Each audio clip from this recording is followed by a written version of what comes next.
Serial Kitab Tauhid bagian 13. Ternyata ini rahasianya, jalan pintas menuju surga. Perjalanan di akhirat adalah perjalanan yang panjang. Untuk menunggu proses pengadilan Allah Subhanahu wa ta'ala butuh waktu yang sangat lama. Bayangkan saja, sehari ketika itu sama dengan 50.000 tahun di dunia. Sebagaimana disebutkan dalam hadis Abu Hurairah radhiyallahu ta'ala anhu dalam Sahih Muslim. Selama penantian itu, situasi sungguh menakutkan dan mencekam. Kita butuh perlindungan dan keamanan dari Allah. Kita butuh naungan Allah. Ketika diadili di hadapan Allah pun, kita akan merasa kerdil. Akan ada rasa takut, rasa yang mencekam, menggerogoti jiwa. Orang-orang kafir bahkan berharap jadi tanah di hari itu. Setelah pengadilan Allah, hanya ada 2 tempat kesudahan, neraka atau surga. Tidak ada tempat yang ketiga. Belum lagi bentangan jembatan di atas Jahannam yang harus dilalui sebelum menuju surga. Tak ada jaminan selamat melewatinya. Namun tahukah Anda bahwa ada amalan rahasia untuk melewati semua kengerian di hari itu untuk langsung menuju surga dengan selamat?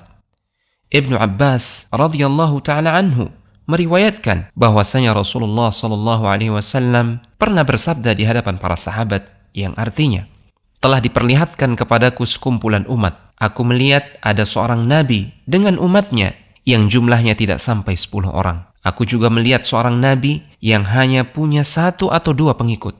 Bahkan ada nabi yang sama sekali tidak memiliki pengikut. Kemudian diperlihatkan kepadaku sekumpulan besar umat. Aku menyangka itu adalah umatku. Dikatakan kepadaku, itu adalah Musa dan umatnya. Lantas aku melihat sekumpulan umat dengan jumlah yang sangat besar. Kemudian dikatakan kepadaku, ini adalah umatmu. Di antara mereka ada 70.000 orang yang akan masuk surga tanpa hisab, tanpa perlu diperiksa dan diadili di padang mahsyar, dan tanpa adab. Kemudian beliau SAW bangkit lalu masuk ke rumah. Terjadi pembicaraan yang ramai setelahnya di antara para sahabat. Perihal siapakah mereka 70.000 orang tersebut? Seperti apa amalan yang mereka amalkan? Ada yang mengatakan mungkin mereka adalah yang senantiasa menemani Nabi SAW. Ada lagi yang mengatakan mungkin mereka adalah generasi yang terlahir dalam keadaan Islam dan belum pernah berbuat kesyirikan sedikit pun kepada Allah. Belum tersentuh oleh zaman jahiliyah yang syarat akan kesyirikan. Kemudian mereka menyebutkan beberapa hal lainnya. Nabi kembali keluar menemui para sahabat, lalu bersabda mengabarkan tentang siapa mereka. Yang artinya, mereka adalah orang-orang yang tidak meminta untuk diruqyah, tidak meminta untuk diobati dengan besi panas, tidak tatayyur atau beranggapan sial gara-gara burung atau yang semisalnya. Dan mereka senantiasa hanya bertawakal kepada Allah semata.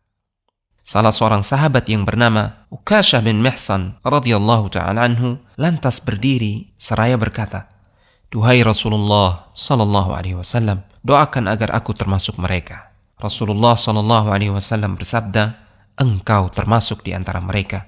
Ada lagi yang berdiri mengatakan hal yang sama, "Doakan aku juga agar termasuk mereka, duhai Rasulullah sallallahu alaihi wasallam." Beliau menjawab, "Engkau sudah keduluan, Ukashah." Hadis ini sahih diriwayatkan oleh Imam Al-Bukhari dan juga Imam Muslim. Meminta diruqyah dihukumi makruh oleh para ulama. Beda dengan berinisiatif meruqyah seseorang yang membutuhkan.